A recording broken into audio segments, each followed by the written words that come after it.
Y bien, estamos con el Miki Torres, congresista de Fuerza Popular. ¿Qué tal, congresista? ¿Cómo estás? Buenas noches. ¿Cómo Jaime, muy buenas noches. Muchas gracias por la invitación. No, gracias por venir.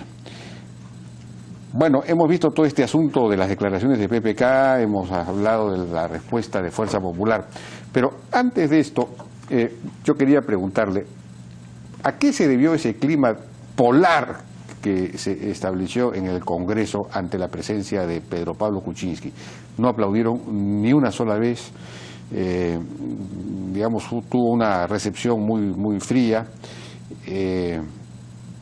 pese a que Pedro Pablo Kuczynski en ese discurso tuvo varias frases que de alguna manera invitaban pues al aplauso incluso, y eran frases de búsqueda de consenso, eran saludos, ¿no? Debo reconocer los esfuerzos de todos mis antecesores, dijo, por ejemplo.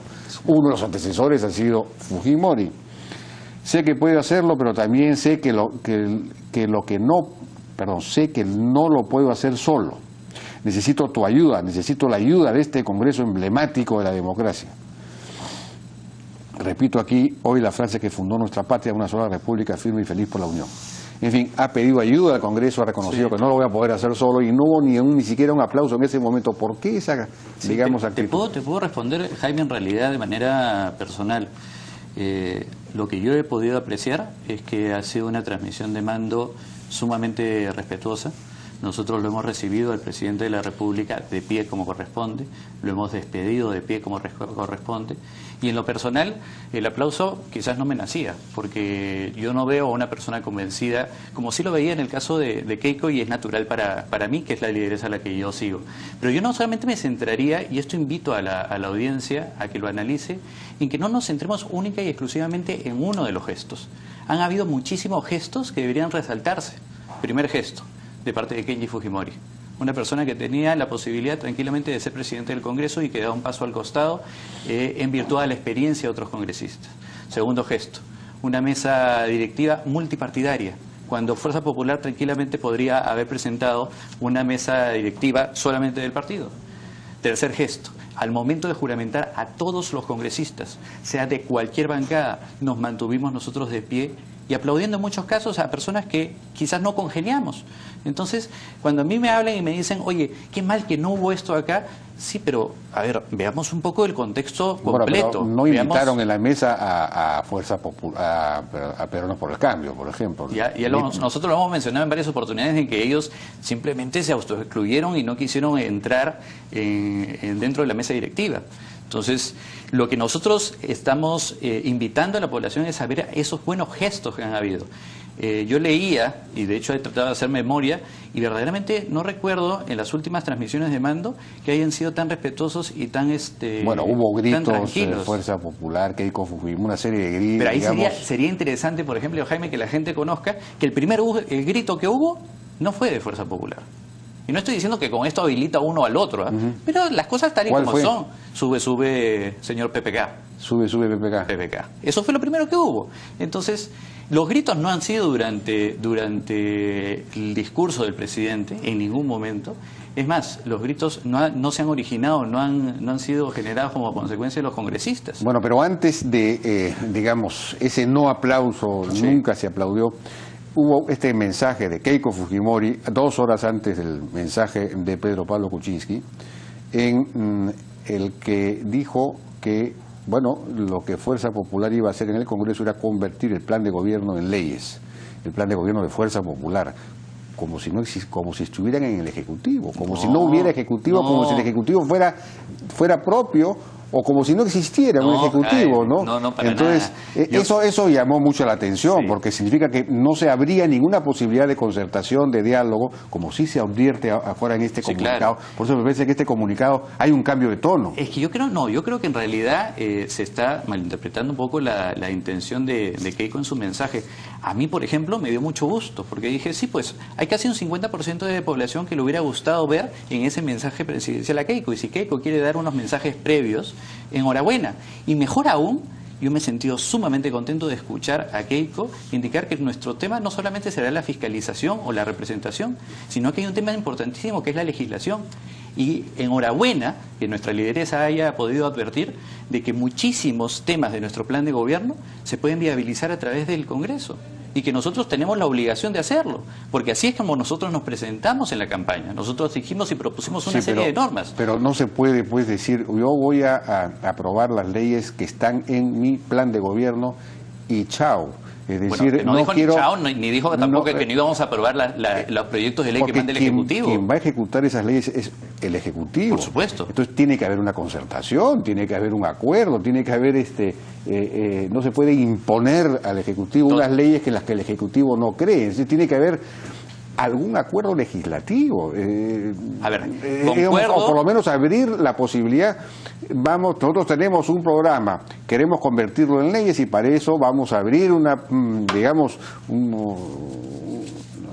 escenario, con que haya un diálogo de discusión. Concuerdo con que haya un diálogo, Jaime, pero tenemos nosotros también el derecho y el encargo de la población de plantear proyectos de ley que vayan de acorde con lo que nosotros proponíamos en campaña. De hecho, Marisol Pérez pero ese es el tema, pues digamos, eso lo discutíamos acá el viernes. Normalmente en una democracia parlamentarista o en otro tipo de democracia, la parlamentarista, ¿no? Cuando hay una mayoría, la mayoría pone al primer ministro, ¿no? Entonces, eso es lo lógico. Entonces aquí, en todo caso, el primer ministro debiera ser de fuerza popular y el presidente, como es en Francia, hay una cohabitación entre un presidente de otro partido y un primer ministro del partido mayoritario en el Congreso.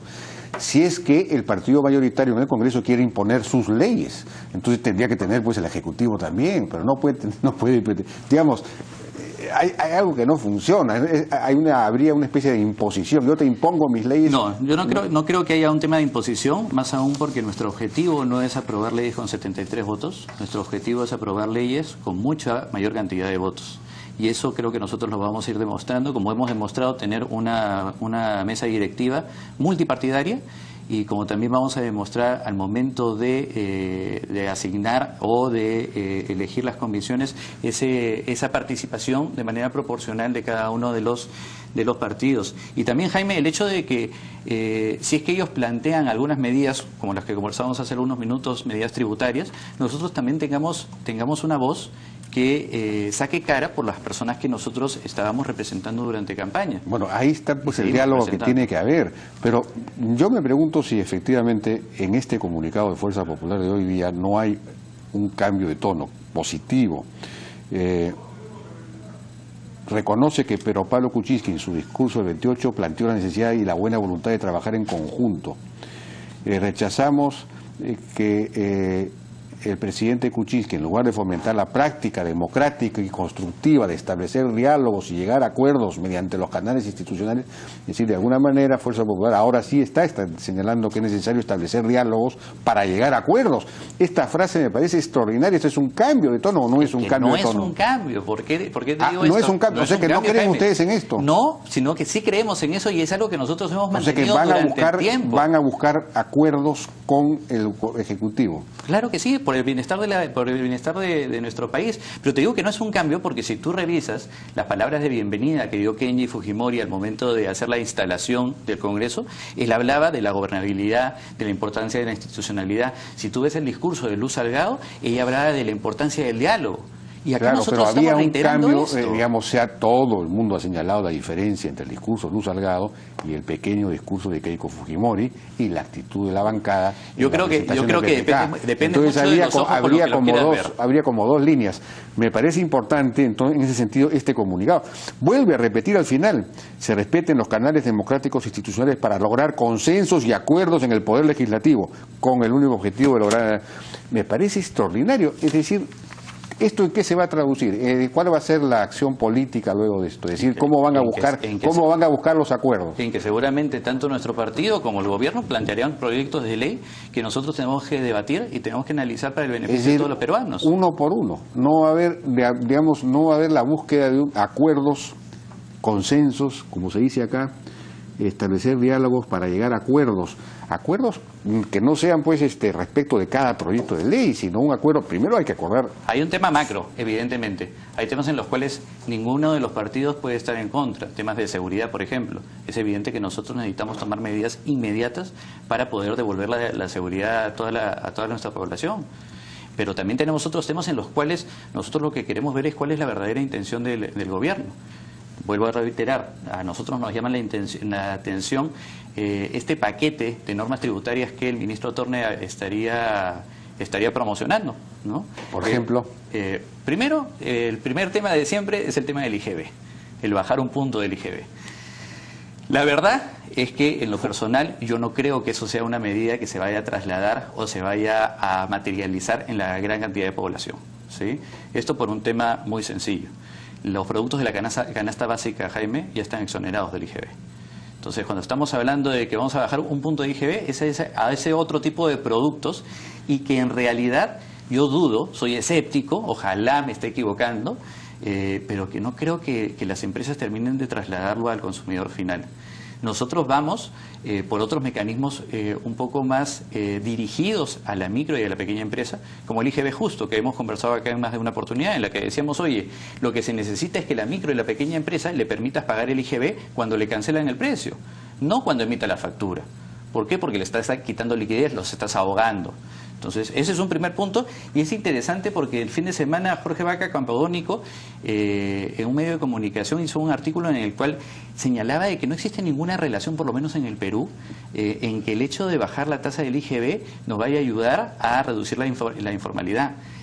Bueno, yo leí ese artículo, sí, pero ahí había una falacia, ¿no? Porque él habla de la tasa efectiva, sí, del IGB. Sí. La tasa efectiva significa lo que efectivamente se recauda, no es 18 o 19%. Exoneraciones y todo, ¿no? Exoneraciones, sí, y precisamente informalidad. Sí. Entonces ahora, él dice que cuando aumenta la tasa efectiva se reduce la informalidad, pero precisamente cuando aumenta la tasa efectiva tiene que reducirse la informalidad, porque sí, significa que se está reduciendo la informalidad. Yo me quedo con una precisión que él hacía, y era, nosotros ya hemos visto una reducción del IGB, y eso no ha producido una mayor formalidad. Produjo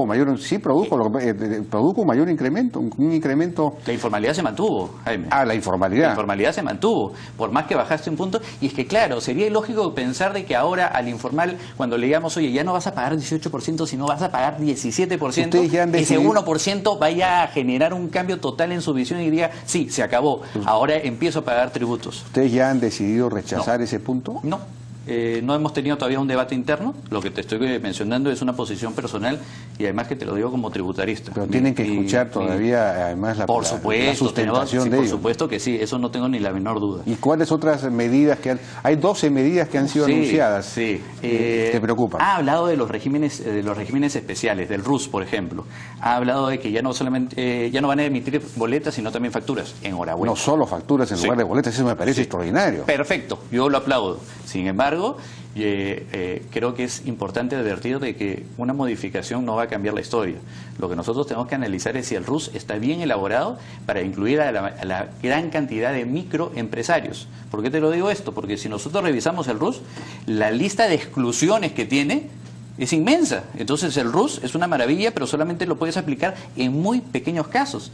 Y además que es inconsistente con nuestra realidad, porque el RUS te dice, tú puedes acogerte al RUS si es que vendes 360.000 soles al año o 30.000 soles mensuales. Yo me acuerdo haber preguntado en la administración de Kuczynski, por cierto, oye, ¿por qué era 30.000 soles mensuales? Y los funcionarios del MES se burlaron de mí, me decían, doctor, usted no sabe multiplicar, 30.000 por 12 son 360.000, que es el límite anual.